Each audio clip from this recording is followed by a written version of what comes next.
Gujjar പ്രക്ഷോഭകാലത്ത് police വെടിവയ്പിലും സംഘർഷത്തിലും 26 പേർ കൊല്ലപ്പെട്ട സിക്കന്ദ്ര പട്ടണമാണിത്. സംവരണത്തിനായി സിക്കന്ദ്രയിലെ പോലെ ഭരത്പൂരിലും ദൗസയിലും സവോയ് മാധവ്പൂരിലും പതിനായിരങ്ങളാണ് തെരുവിലിറങ്ങിയത്.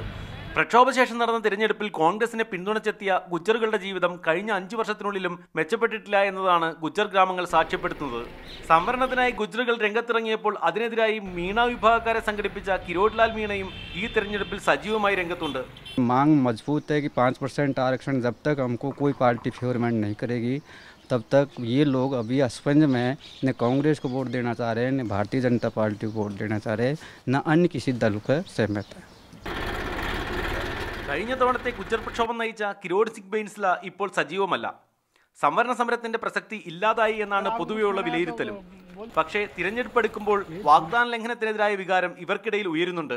അതുകൊണ്ട് തന്നെ ആരെ പിന്തുണയ്ക്കണമെന്നുള്ള തീരുമാനവും ഇവർ വൈകി മാത്രമേ കൈക്കൊള്ളുകയുള്ളൂ. राजेश जी पायलट सांसद थे उस समय जो कोई विकास हुआ है, उसके बाद हमारे यहाँ कोई विकास का नहीं है. ना कोई विधानसभा में विकास देखा जाता है, ना MP कोटे से कोई विकास देखा. ദൗസ മണ്ഡലത്തിലെ ഗുജ്ജർ ഗ്രാമങ്ങൾക്ക് പരാതികളേറെയാണ്.